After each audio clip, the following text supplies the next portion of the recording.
Welcome to sNAPAshots, conversations with practicing, professional, and applied anthropologists. Let's meet our next guest. Hi, my name is Eshe Lewis. My pronouns are she and her. I am a Black woman. I have dark brown skin and curly black hair. I'm wearing light brown rimmed glasses and a blue and black dress. I'm a sociocultural anthropologist, and I'm affiliated with Sapiens magazine. I'm a project director there, and I also sit on the board of directors of Vida Afro-Latina, which is a US-based NGO. How did you get interested in anthropology? Unfortunately, I don't actually have a very romantic story about, seeing anthropology across the room and falling in love. I suppose I was one of those people who was doing anthropology before I knew I was doing it. I was always really interested in the African diaspora. I spent a lot of time asking questions about my family. And then, over time, that also became a focus of study for me. And during the end of my undergraduate program at the University of Toronto, I was in Latin American Studies program. And I won a grant, and I went to Peru to work with the Afro-Peruvian community for about a month. And when I got to my master's program, I had to pick a specialty because it was a multidisciplinary program, Latin American Studies. And I knew what I wanted to do, but I didn't know how it would be classified. And so I was explaining to our program director, what I was interested in and what excited me and what I wanted to do. And he said, "That sounds like anthropology." And I said, "Is anthropology going to let me do what I want to do?" And he said, "Yes." And that's how I became aware that I guess I was interested in anthropology. It was kind of like a doing before naming experience for me. How has the anthropological perspective or training enhanced your contribution to your workplace? The kind of anthropology that I practice, and by that I mean the kind of principles that I take into consideration when I am, in the field doing research, really revolve a lot around establishing a rapport based on respect and on really trying to understand people and why they think the way they do. And so when I went to Sapiens and first worked there as a fellow, a lot of my work was around art, so selecting art for the pieces that we were producing, thinking about which pieces we wanted to republish, thinking about Spanish translations. And so all of that work required me to think very empathetically about humans, about their human experience, about how we can represent people visually in ways that are dignified, in ways that are true to their experience. And then currently as a project director, a lot of what I do is creating programming, which, doesn't necessarily sound very sexy and also sounds kind of nebulous. But really what I'm trying to do is think about the kind of experience we want the fellows in the program to have. So I run a fellowship program that teaches anthropologists, early career anthropologists generally, public science writing and podcasting skills. And so what I'm thinking about there is how people interact with each other. What kind of conditions do I need to offer so that people feel like they can tell their stories well, that they can receive the kind of training that makes sense to them, that they have a program that has a flow that makes sense, that they feel like they're supported. And so sometimes I suppose what's anthropological about that isn't immediately obvious, but I'm really thinking about the experience of an early career anthropologist, what it's like to come out of grad school, right? And that's something that I take from my own lived experience of getting out of grad school and saying, I'm really interested in sharing what I'm doing with the public. I don't know how to do that. There are things that I want to bring with me from academia. There are things I want to leave behind. So what kind of atmosphere can I create understanding that experience and knowing what that's like? How can I create a space where people feel like they can thrive, where the people who are behind the scenes working and teaching also feel like they have the conditions they need in order to teach as best they can. So that is immediately how that shows up in my work as a advisor for the NGO. I spend a lot of time thinking about funding, how we fund, how we support Black women's work in Latin America, the kind of cultural differences that exist that we need to be aware of. So something like banking systems in Brazil look very different from the way they look here. Racism plays into that. The kind of regional differences that, Black women experience in their work, eradicating sexual violence or supporting Black women who are also experiencing that violence.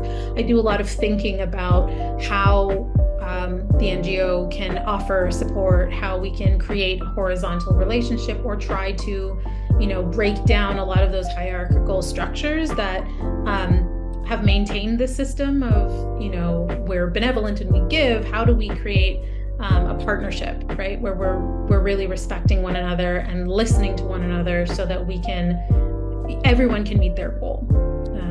So those are kinds of aspects of anthropology that I'm bringing into both my work at the magazine and also, on the board where I work. What was one thing about anthropology that nobody told you as a student?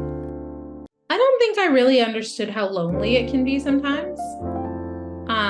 I don't think anyone really told me how difficult it can be, right, to advocate for yourself. And this is probably talking more about cultures as well, right? But I think both anthropology and academia, but also I would say more so if you have these anthropological principles that you are using to conduct work in the workplace or, running your own business or whatever, you can become unpopular, right? A lot of what I was saying, about, coursework or speaking up when I thought a theory wasn't going to work, that applies to other aspects of life too. People just generally don't like someone pointing out the flaws in their plan, especially when they're really excited about them. And so it can be hard to, I've had to figure out how to deliver some news that someone isn't going to like, right? I think I had to learn how to use the clout I had to do good. Whether that was while I was doing my field research and feeling okay, I've got the support of a US institution. That means it's going to mean a lot if I go to the government of this country I'm working in and I say, listen, I need access to this because I'm trying to do research, being aware of the leverage I have and the privilege that I have and being willing to do what I have to do to use that privilege for the good of the people that I'm working with or for the good of a project that is going to do good for others. But yeah, it can be very, you can be unpopular when you're pointing out the things that nobody else wants to talk about or nobody else wants to learn. And it can also turn you into the person that everyone comes to, which can be great, but it can also be a large responsibility, right? When people feel oh, this person is open to talking about things that other people aren't seeing. And, I thought it was just me, but it's you too. That's great. But then sometimes you're oh my gosh, now everybody wants to talk to me about all of this stuff. And I very much lean into my identity as when people talk about anthropologists as gossips, professional gossips. I love that. Yes, so there are some downsides to that where you're now I know a bunch of stuff and I'm just walking around knowing all of this stuff, which doesn't sound like a big deal, but can be.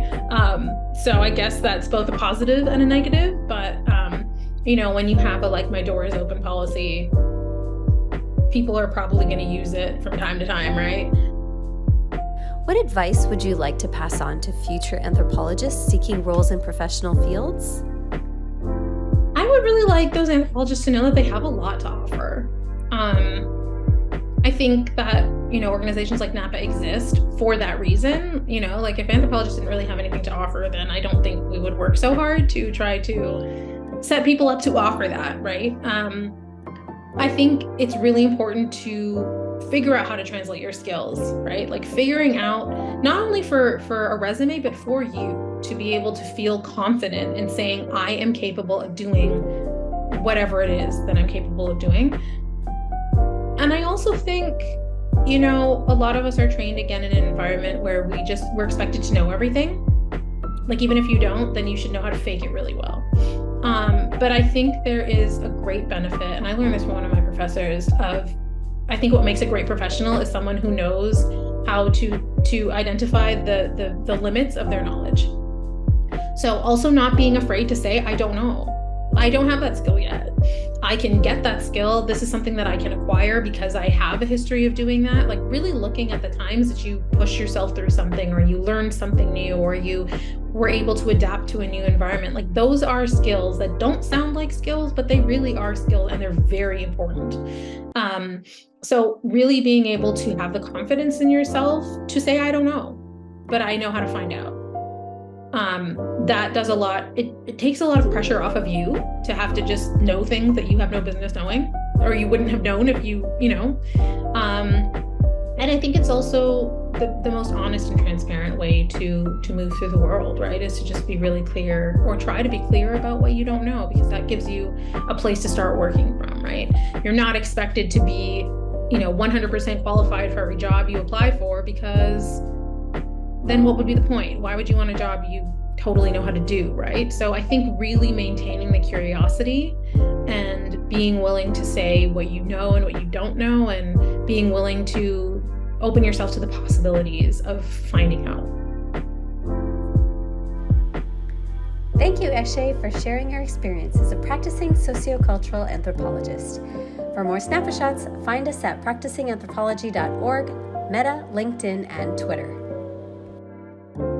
Join NAPA at the Careers Expo, November 17th in Toronto, Canada. See you there. I like a situation where everybody learns something, and if you're not going to learn anything there, I mean, that's useful for a time, but yeah. If you're anything like me, your brain is going to rot, right? When you're just kind of like, okay, I got it. There's no glory in that. There's no satisfaction. I'm just like endlessly curious, and it can be about anything. Like I'll see a new spoon that I haven't seen before, and I'm like, what's that all about, right? You just get used to being a pain in somebody's, like a thorn in the side of some people. But like, yeah, I think my big lessons were really do no harm and get ready to help out. sNAPAshots.